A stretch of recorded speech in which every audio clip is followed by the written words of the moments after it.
The live TV, सच सबसे आगे।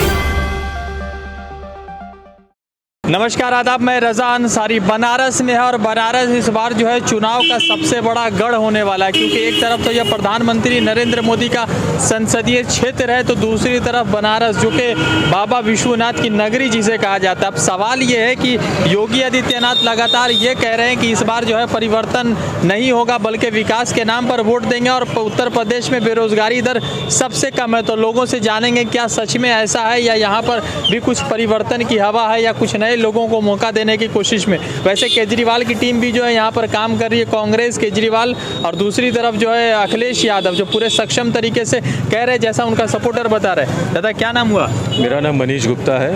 अच्छा, तो मनीष जी, पूरे उत्तर प्रदेश में योगी आदित्यनाथ कह रहे हैं कि विकास दर सबसे ऊंचा है और बेरोजगारी सबसे कम है यहाँ पे। देखिए, योगी जी की बातों का कोई भरोसा नहीं है। एक आपको मैं स्क्रीनशॉट दिखा रहा हूँ, और ये इंडिया न्यूज़ में एक आया था खबर, यूपी में प्रतिदिन 30 लाख लोगों को रोजगार देंगे, और मनरेगा में 300 करोड़ लोगों को रोजगार दिया है तो योगी जी ने। तो योगी जी की कथनी करनी में कोई फर्क नहीं है। 300 करोड़ लोग कहाँ से आए? अब ये तो योगी जी बताएंगे कि इतने लोग आए कहाँ से। योगी जी बताएं ये संख्या कहाँ से लाते हैं वो। आखिर वो मोदी जी के चेले ही हैं, तो जैसे मोदी जी बोलते हैं उसी तरह योगी जी बोल रहे हैं, तो ये कुछ भी कह सकते हैं। पूरे दुनिया की आबादी जो है वो 600 करोड़ है। अब अकेले 300 करोड़ रोजगार यूपी में दे दिए। अब बताइए कि बाकी दुनिया कहाँ है? गरीबी हटावे के ना कहलन, गरीबन के हटावत हम बचवा। कौन? मोदी जी? मोदी जी, हाँ। आप कहाँ के रहने वाले? बचवा यही ठा प्रेस में काम कर ऑपरेटर ही। अच्छा, है ना। तो मोदी जी नाराज चल रहे हैं मोदी जी से? अरे काहे नहीं नाराज चल लॉकडाउन कैल ना, नोटबंदी कैल ना, दुनिया भर नौटंकी लेकिन और कोनो सरकार ना कैले बचवा। आज उत्तर प्रदेश की स्थिति देख लीजिए। बिजली आती नहीं है। बिजली जितनी आती है उससे ज्यादा बिजली जाती है, लेकिन बिल इतने बड़े बड़े आते हैं। मतलब बिल हजारों में आ रहे हैं, बिजली नहीं आ रही है। पहले पैसा, तो आप बताइए कि उत्तर प्रदेश में क्या है? उत्तर प्रदेश में कहाँ पैसा रख रहे हम लोग? हम भी यहीं रहते हैं। 10 मिनट के लिए लाइट कटती है रात। 10 मिनट के लिए? हाँ, 10 मिनट के लिए। मेरे घर में कहाँ रहते हैं? हम राजघाट में रहते हैं, कोनिया में। कहाँ? आइए, राजघाट में रहते हैं। दिन भर में आज 10 बार लाइट कटी है। 10 मिनट के लिए कितना बार लाइट कटी? अरे 2 बार रात को कटती है, और दिन में? ये झूठ। दिन में एक बार कटती है। हम लोग यहीं रहते हैं, चेतगंज की हम बात बता रहे हैं, मैं इंडिया की बात नहीं बता। अरे ठीक है, ये बात बताइए। उत्तर प्रदेश में आपके बनारस में मोदी जी सांसद है, तो जो अभी पिछले 8 वर्षों से हैं, तो उसमें किस तरह की उपलब्धि और प्रगति देखी है आपके बनारस? प्रगति तो यही है कि ये बताइए, सड़क बढ़िया है, जो कबाड़ के गड्ढा को प्रगति है, बन रहा है जो है। अच्छा, किसी चीज शहर को विकास करने के लिए कितना समय चाहिए?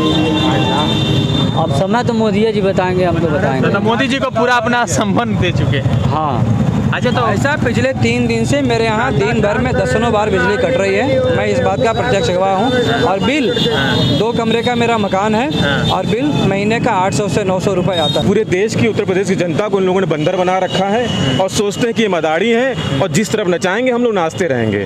लेकिन इस बार उत्तर प्रदेश के अंदर जनता बदलाव देख रही है। इनके झूठे वादे से जनता अब निराश हो चुकी है।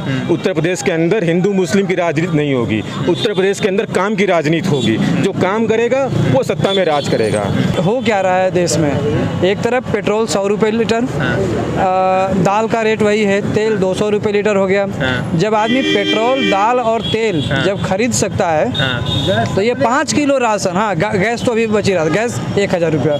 तो इतनी महंगी चीज़ें जब आदमी खरीद रहा है, और 5 किलो राशन का आप ढिंडोरा पीट रहे हैं। 5 किलो राशन जो दे रहे हैं उसमें मोदी जी की फोटो है, योगी जी की फोटो है। जितने का राशन नहीं उतने का तो झोला है उसमें दे रहे हैं। झोले का खर्चा उससे ज़्यादा है। 48 रुपए का राशन दे रहे हैं। अब आप बताइए, 110 रुपये लीटर हम तेल खरीदे, 1000 रुपये गैस खरीदे, और सारी महंगाई अपने चरम पे। आपका सरसों का तेल 200 रुपये लीटर ऊपर बिक रहा है। लेकिन कल ही प्रदेश के अध्यक्ष जो भाजपा के हैं सत्येंद्र सिंह जी किसी चैनल पे बयान दे रहे थे कि उत्तर प्रदेश में महंगाई नहीं है, महंगाई कोई मुद्दा नहीं है। मैं बताना चाहता हूँ इन भाजपाइयों को, उत्तर प्रदेश के अंदर पूरे देश के अंदर महंगाई बहुत बड़ा मुद्दा है, बेरोजगारी मुद्दा है। आप नौजवानों से पूछिए, आज के समय में नौजवान उत्तर प्रदेश में लखनऊ से लेकर इलाहाबाद में अगर रोजगार के लिए आवाज़ उठाता है तो उसको लाठी डंडे से मारा जाता है। आप देख लिए, जातिवाद फैलाने वाले आज के समय में ये योगी जी और मोदी जी हैं। एक दलित को अगर आपने राष्ट्रपति बनाया तो उसका पूरे देश में ढिंढोरा पीटते हैं। और आपने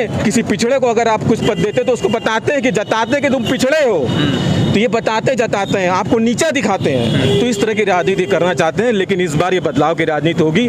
और 2022 के अंदर उत्तर प्रदेश के अंदर आप देख लीजिएगा, योगी जी और मोदी जी धूल फाकते नजर आएंगे। कि जब 70 रुपए लीटर तेल था तब ये अपना सीना फाड़ते थे। जब 10 पैसे बढ़ गया था तो वाजपेयी जी बैलगाड़ी लेके पहुंच गए थे संसद भवन पे। आज वही भारतीय जनता पार्टी है ना जो वाजपेयी जी द्वारा बनाई गई है। आज रोज के रोज दाम बढ़ता है, लोग क्यों नहीं बोलते हैं? आज कहाँ छुप गए ये लोग?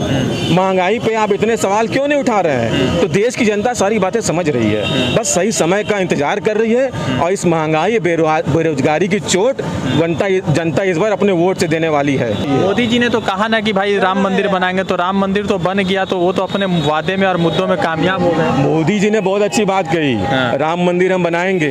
भारतीय जनता पार्टी का नारा है, राम लला हम आए हैं, मंदिर यहीं बनाएंगे। और मंदिर के नाम पे चंदा चोरी करवाएंगे। आज आप बताइए, 2.5 करोड़ की जमीन 5 मिनट के अंदर 18.5 करोड़ में कैसे बिक गई? आप बताइए, इतना ज्यादा प्रॉफिट करने वाला कोई देश है आज के समय में? अमेरिका चले जाइए, फ्रांस चले जाइए, जर्मनी चले जाइए, 5 मिनट के अंदर 2.5 करोड़ की जमीन 18.5 करोड़ में कैसे बिक गई? और ये बेहाई बतियाते हैं, कहते हैं कि हम राम का मंदिर बनवा रहे हैं। साल भर से ऊपर हो गया राम मंदिर का शिलान्यास हुए, आज तक उनका भूमि पूजन होने के बाद उनका नींव तक नहीं भरा गया। मंदिर क्यों नहीं बनवा रहे हैं? हम लोग राम भक्त हैं, हम भोले बाबा के भक्त हैं। और भारतीय जनता पार्टी से और मोदी योगी से कहना चाहते हैं कि जल्द से जल्द मंदिर बनवाया जाए। हमारी आस्था जुड़ी है भगवान राम में। आप भगवान के राम के नाम पे चंदा उतारते हैं और चंदा चोरी भी करवाते हैं। आपको याद होगा, सुप्रीम कोर्ट के एक चीफ जस्टिस थे जो कि राम मंदिर में फैसला भी दिए थे और राफेल में भी फैसला दिए थे। और वहाँ फैसला देने के बाद तुरंत राज्यसभा के सांसद भारतीय जनता पार्टी के बन गए थे। आपको याद होगा जी, देखा, रंजन गोगोई जी, बहुत अच्छा नाम लिया। मैं नाम नहीं लेना चाह रहा था, आपने नाम ले लिया। आप आज देश की जनता पूछ रही है, जो भारतीय जनता पार्टी के पक्ष में फैसला सुनाता है चीफ जस्टिस का जज, वो कैसे तुरंत रिटायर होने के बाद राज्यसभा का सांसद बन जाता है भारतीय जनता पार्टी का?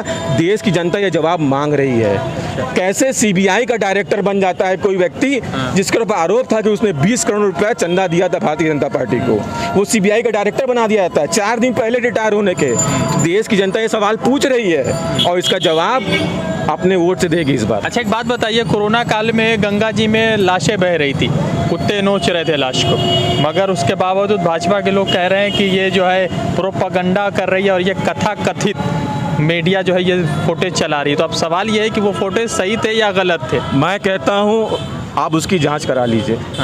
पूरे देश ने देखा। देश ने क्या, पूरे विदेश में सारी मीडिया ने देखा। इंटरनेशनल मीडिया ने भी उसको कवर किया। मोदी जी ने कोरोना के नाम पे देश में घोटाला किया है। पहली लहर आई तो पहली लहर में आपने ऑक्सीमीटर घोटाला किया, थर्मामीटर घोटाला किया। दूसरी लहर आई, उसमें तमाम घोटाले हुए। अभी तीसरी लहर आई नहीं है, उसकी तैयारी के नाम पे आपने घोटाला कर दिया। कई सारे वेंटिलेटर घोटाला हो गए। पीएम केयर फंड में पैसे आते हैं, उसका जवाब कोई नहीं देगा। आप बताइए, पूरे देश की जनता टैक्स भरती है, उसके बाद आप पीएम केयर फंड में पैसा लेते हैं लोगों से, लेकिन उसका हिसाब नहीं देते हैं। भाई, ये आज़ादी के 70 साल 75 साल बाद आखिर हो क्या रहा है? हम टैक्स देते हैं, आपको पैसा भी दे रहे हैं, जनता ही सब कुछ कर रही है, लेकिन आप हिसाब भी नहीं दे रहे हैं। तमाम घोटाले किए जा रहे हैं। तो कोरोना के नाम पे तो बहुत सारे घोटाले हैं। इस साल की बात बता रहा हूँ, अप्रैल महीने की बात है, बनारस में कोरोना बम फटा था। और मैं इसलिए कह रहा हूँ क्योंकि मैं इस चीज़ का खुद गवाह हूँ। मैंने अपनी माँ को खोया है। इस कोरोना काल में 14 अप्रैल को दर दर भटकता रहा, कहीं पे बेड नहीं था, किसी सरकारी अस्पताल में बेड नहीं था, प्राइवेट में भी व्यवस्था नहीं थी। लोग पैसे दे के अपनी एफडी तोड़ के जमीन जायदाद बेच के अपने घर के लोगों का इलाज कराया है। और मोदी जी किस मुंह से कहते हैं कि हमने देश के लोगों को इलाज दिया है? आप संसदीय क्षेत्र बनारस से घूम लीजिए, अस्पतालों की हालत देख लीजिए, बगल में आपके जिला मंडलीय अस्पताल है, अगर कोई बीमार पड़ जाए तो सही होने वाला आदमी सही नहीं होगा, मर जाएगा वहाँ पे। ये कितनी बेशर्मी से कहते हैं कि ऑक्सीजन से किसी की मौत नहीं हुई। इतनी मौतें हुई देश के अंदर। आप तमाम पत्रकार बंधुओं ने इस चीज को मीडिया में छापा भी कि इतने लोगों की मौत बिना ऑक्सीजन से हो गया, और उसके बाद देश की संसद में ये नेता कहते हैं कि किसी की मौत ऑक्सीजन से नहीं हुई। इससे निर्लज, इससे बेहाई सरकार आज तक कोई नहीं हुई। ये एकदम बेशरम सरकार है जो एकदम निर्लजता पे आ गई। तस्वीर है मनीष जी, और ये तस्वीर सोशल मीडिया पर बहुत वायरल हुई थी, और जिस ज़माने में कोरोना का पहला और दूसरा वेव चल रहा था उस ज़माने में ये तस्वीर बहुत वायरल हुई थी। इसके जो है Pulitzer prize award winner Danish ने खींची थी, हमारे पुराने साथी थे, वो इस दुनिया को छोड़कर चले गए। मगर मनीष जी, ये तस्वीरें किस तरह से पूरे कोरोना काल में योगी जी की सच्चाई को या उनके जो भी विफलता है सफलता है उसको बयान कर रहा है, मगर लोग तो ये कह रहे हैं कि कोरोना काल में वैश्विक महामारी थी, इसमें योगी जी मोदी जी का कोई कमजोरी नहीं है। देखिए, बहुत अच्छी बात है, इसमें मोदी जी और योगी जी का कोई उसमें रोल नहीं है। उन्होंने सही कह भी दिया कि देखिए हमारे हाथ में कुछ नहीं है, देश की जनता को मरने के लिए छोड़ दिया, अपना कमाओ, अपना खाओ, बिना इलाज मरो, बिना पढ़ाई के रहो, तुम्हारे बच्चे बेरोजगार रहे, तुम्हें शिक्षा ना मिले, तुम सड़कों पे घूमो, तुम खाली टैक्स भरते रहो, जीएसटी का रिकॉर्ड कलेक्शन करते रहो। आज तक किसी पेरेंट्स को बोला योगी जी मोदी जी ने कि आपके बच्चे का स्कूल का फीस चलिए माफ करवा देते हैं? बोला? लेकिन रामदेव की कंपनी को 5 साल के लिए टैक्स में छूट दे दिया गया।